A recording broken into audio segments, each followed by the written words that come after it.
We're going to hand out our dog of the week now as a runaway this week, an absolute runaway. It's Gary Woodland. So Gary had about as scary a health scare as you could ever have. It started when he began feeling anxious and scared, and that wasn't his personality, so he knew that something was wrong, and they found a mass on his brain. And anytime it's something on your brain that requires surgery, you start thinking really scary thoughts. And so he was on full swing discussing what he did before he went into brain surgery, and he said it was the hardest thing he ever had to do. Here's Gary Woodland. 5 days before surgery, I was back in my room, and I decided to write these letters.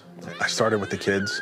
I wanted them to know that all I've ever dreamed of is being a professional athlete, but being their dad was more than anything I could ever dream of.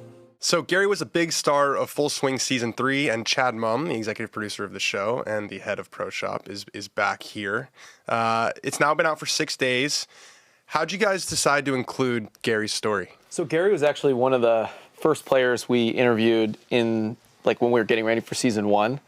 We had announced that we were making the show and got a lot of inbound from a bunch of agents. Like we talked about last time I was on the show, we had this list of players that Netflix really wanted. That was our sort of contingency list.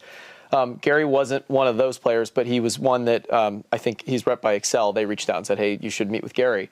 So the two players that we met with before Season 1, I was doing Zoom calls from my office at home during COVID. One of them was Gary and one of them was Keegan Bradley. And I remember meeting with both of them and totally fell in love with either of them. They both kind of came out and said, look, we understand what these shows are. I'm interested in telling my story. And for, whatever reason, the focus ended up being on, this initial list. And so those guys, we said, hey, we love you. We'll circle back to this.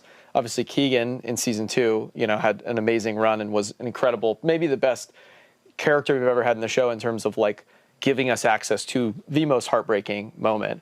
And I thought we'd really never top that. And then, here comes Gary, who, is in the middle of going through all of this and kind of reached back out and said, listen, I'm still interested in sharing this. If I can help, anyone else going through it, I'd love to share my story. We said, absolutely. And he gave us such incredible access to this, kind of horrible experience that he lived through and obviously his family had to go through. And I think even his team was shocked at how much access we had to his story. Yeah, it was really, really powerful.